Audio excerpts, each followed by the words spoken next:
सामने आ रही है।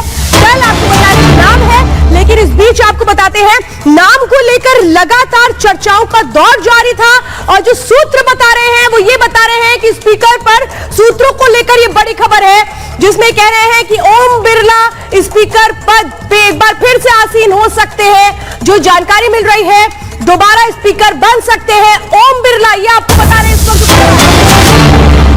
थोड़ी देर में ओम बिरला का नामांकन संभव बताया जा रहा है। सूत्रों के हवाले से खबर सामने आ रही है कि उनका नाम आगे बताया जा रहा है। स्पीकर पद के लिए एक बार फिर से ओम बिरला का नाम संभव बताया जा रहा है।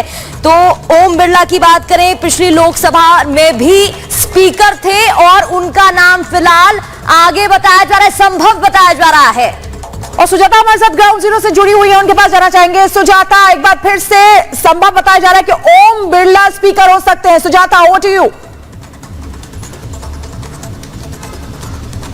बिल्कुल, देखिए शिखा, अभी जो नाम बताया जा रहा है सूत्रों के हवाले से वो ओम बिरला का सबसे आगे बताया जा रहा है, क्योंकि वो पिछले कार्यकाल में भी स्पीकर का पद संभाल चुके हैं, कोटा से सांसद हैं और ये अभी क्योंकि बहुत समय नहीं बचा है, अब एनडीए की बैठक अभी कुछ ही देर में होने वाली है और 12 बजे तक नाम जो है वो सामने आ जाना चाहिए और उसके बाद उस पर क्योंकि कल ही उसका तय हो जाना है, अंतिम फैसला हो जाना है। लेकिन थोड़ा सा इसमें सवाल यह है कि ओम बिरला के साथ अगर हम पिछले कार्यकाल के दौरान देखें तो विपक्ष का बहुत ही टकराव वाली स्थिति रही है। आपको याद होगा किस तरह से बहुत बार सदन की कार्यवाही में बाधा पैदा हुई, कई बार तीखी नोकझोंक हुई, कई बार विपक्ष की तरफ से आरोप लगाए गए कि हमें बोलने का मौका नहीं दिया जाता है। तो क्या ओम बिरला के नाम पर सहमति बनाने में सरकार सफल हो पाएगी? क्योंकि राजनाथ सिंह और संसदीय कार्य मंत्री किरेन रिजिजू लगातार विपक्षी नेताओं के संपर्क में हैं, उनसे एक आम सहमति बनाने की वो कोशिश कर रहे हैं। फिलहाल ओम बिरला का नाम सामने है, लेकिन क्या उस पर अंतिम मुहर लगती है? क्योंकि विपक्ष की सहमति सरकार को चाहिए ताकि किसी तरह की टकराव की स्थिति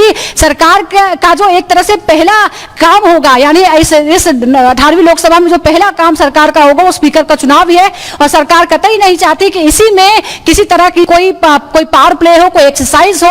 आम सहमति से शांतिपूर्ण तरीके से पूरा जो चुनाव है वो हो जाना चाहिए, इसकी कोशिश सरकार की तरफ से की जा रही है। ओम बिरला का नाम फिलहाल आगे है क्योंकि वो पहले भी स्पीकर का पद संभाल चुके हैं। नियत साफ नहीं है, नरेंद्र मोदी जी कोई कंस्ट्रक्टिव कोऑपरेशन नहीं चाहते हैं, क्योंकि कन्वेंशन है कि डिप्टी स्पीकर ऑपोजिशन का होना चाहिए और हमने कहा है, पूरे ऑपोजिशन ने कहा है कि अगर कन्वेंशन फॉलो किया जाएगा तो पूरा समर्थन स्पीकर के इलेक्शन में हम देंगे। तो ये मैं आपको और गणेश हमारे साथ हैं। गणेश, यहां सीधे राहुल गांधी कह रहे हैं कि अगर डिप्टी स्पीकर हमारा होता है तो फिर हम कोई विरोध नहीं करेंगे। देखिए, जिस तरीके से पहले तो आपको बता दूं, ओम बिरला का नाम स्पीकर की रेस में सबसे आगे चल रहा है। उसके अलावा ये पहली बात गौर करने वाली बात होगी कि लगातार तीसरी बार ओम बिरला राजस्थान के कोटा से जीत के आ रहे हैं और पहली दफा इस तरीके से, और स्पीकर के पद का नाम उसके आगे सबसे अलग। और बीजेपी की ओर से जिस तरीके से राजनाथ सिंह के जो कारभार सौंपा गया कि आप आगे नेतृत्व करें और स्पीकर के पद को लेकर जिस तरीके से किस तरीके से आगे बढ़ा जाएगा, अलग अलग दलों से राजनाथ सिंह खुद बात कर रहे थे कि स्पीकर के पद को लेकर। साथ ही जो अभी बात जो पता चल रही है, इस तरीके से राहुल गांधी का कहना है कि स्पीकर पद के लिए हम साथ रहेंगे, लेकिन उपाध्यक्ष के लिए, डिप्टी स्पीकर के लिए बीजेपी के उनसे समर्थन साथ मांगने की बात करें। लेकिन इस दौर पे जिस तरीके जो सूत्र जानकारी दे रहे हैं कि राजनाथ सिंह का साफ तौर से यह कहना था कि उपाध्यक्ष यानी जो डिप्टी स्पीकर के पद की जो बात की जा रही है उसको लेकर हम अपने सहयोगी दलों से बात करेंगे, उसके बाद ही उस पर निर्णय लिया जाएगा। लेकिन देखने वाली बात होगी आज जिस तरीके से एनडीए की जो पहली परीक्षा है स्पीकर पद को लेकर, क्या वो स्पीकर पद को लेकर इस परीक्षा में कामयाब होते हैं या जिस तरीके से। लेकिन गणेश, जिस तरीके से राहुल गांधी ने डिप्टी स्पीकर के पद का यहाँ पर के लिए कहा है कि अगर उस पर सहमति बनती है तो ही हम समर्थन देंगे, यानी कि इसके बाद अगर ऐसा कुछ होता है, नहीं सहमति बनती है, तो लड़ाई और भी दिलचस्प हो जाएगी आगे।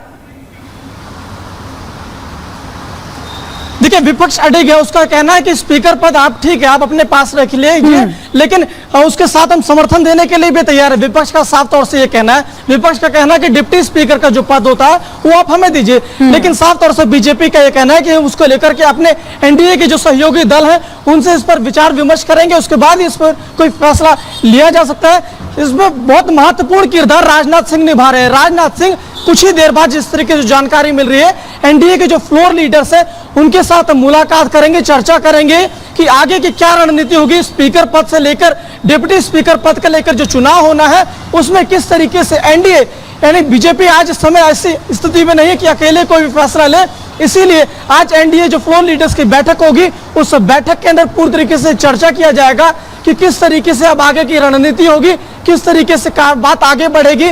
कि जिस तरीके से राहुल गांधी के जो कह रहे हैं कि आप स्पीकर पद आप अपने पास रख लीजिए, कोई दिक्कत नहीं है, लेकिन जो डिप्टी स्पीकर का पद है विपक्ष के पद होना चाहिए।